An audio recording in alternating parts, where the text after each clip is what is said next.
Today we're going to look at something really fascinating, a series of family letters. But these aren't just any letters. They tell a hidden story, a story about how our words can totally change when we know someone is listening in. Okay, take a look at this. Everything at home is fine. Please don't worry. Sounds pretty normal, right? Simple, comforting, something you'd write to a loved one. But the story behind this sentence is anything but ordinary. You see, the person who received this letter, Tang, was a political prisoner, locked away on an island indefinitely. And his family, writing from mainland Taiwan, was going through some serious hardship. So why does the letter sound so calm, so reassuring? That's the puzzle we're going to solve today. All right, let's get into it.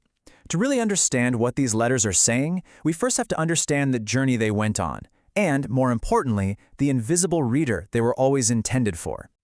So, to set the scene, these letters were written during Taiwan's White Terror period. This was a long stretch of martial law, from 1949 all the way to 1987. We're talking about a time of really intense political suppression, where thousands of people who were even just suspected of disagreeing with the government were arrested. And the man receiving these letters, Tang, he was sent to Green Island. This wasn't just any prison. It was a remote island fortress built for political prisoners, specifically designed to isolate them. All communication with the outside world was completely controlled by the state. And this is the absolute key to understanding everything. The writer, Ta-Hsiu, knew that his so-called private letters to his loved one would be read by a government censor first. Every single word, every sentence had to pass inspection. So just imagine that journey for a second. Before a letter could ever reach a family member, it first had to get past the censor's desk. This wasn't just some small obstacle. It fundamentally changed the entire message before a single word was even put on paper. So as you can imagine, this constant surveillance had a really specific psychological effect. The control wasn't just external anymore. It actually became internal. There's a term for this, self-discipline, or 自我规训. It's basically what happens when you start policing your own words and thoughts because you just assume you're being monitored. It becomes a survival strategy. You stop writing what you truly feel, and you start writing what you know is safe for someone else to read. So what does that look like in practice? Well, the written message might be, "We are all well." Simple enough. But the unwritten meaning, the real message, is so much more complex. It's, "I am performing strength right now to make sure this letter actually gets to you and to protect you from worrying about how much we're really struggling out here." And if you go through the letters, you see this pattern over and over again. Ta-Hsiu would focus on positive, totally non-political news.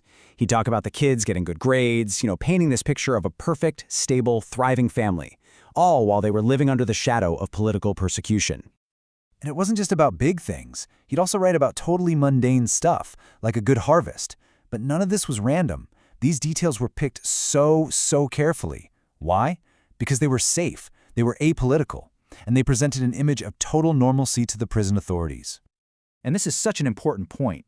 The family wasn't just avoiding dangerous topics, they were actively performing a positive reality.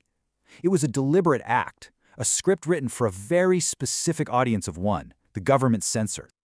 Okay, but here's where the story gets really incredible. This forced performance, this self-censorship that was born out of fear, well, it had a completely unexpected side effect. It actually became a source of strength. Academics call this phenomenon mutual healing, or 共同疗愈. And the idea is that even though the letters were censored, even though they weren't, 100% authentic, they still created this powerful, shared space for resilience, for both the writer back home and the reader in his prison cell. And you can kind of see how it worked for both of them, right?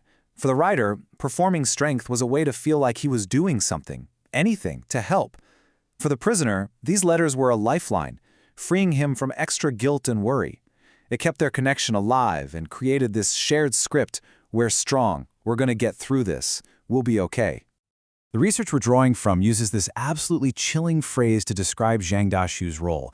It calls him an absentee fellow inmate. I mean, just let that sink in. Even though he was physically free, he was right there with his loved one, mentally and emotionally imprisoned, sharing that psychological burden every single day. So what can this one family's story tell us about an entire period in history? Turns out, a whole lot. Because this self-discipline, this careful performance, this wasn't just something the Zong family did. This was the reality for countless people living under that regime. It's almost like the handwriting of the era, showing how an entire society learns to speak in code, to perform being normal, just to survive. And that really is the biggest takeaway here. The deepest impact of constant surveillance isn't just about what people can't say. It's about how it fundamentally changes the most human parts of our lives. How we show love, how we stay connected, and how we try to comfort each other when things get really, really tough. This story from the past leaves us with a question that feels more relevant than ever. In a world of social media and digital surveillance, it kind of forces you to ask, when we talk, when we post, when we write, who are we really talking to? And how much of what we say is a performance for some unseen audience?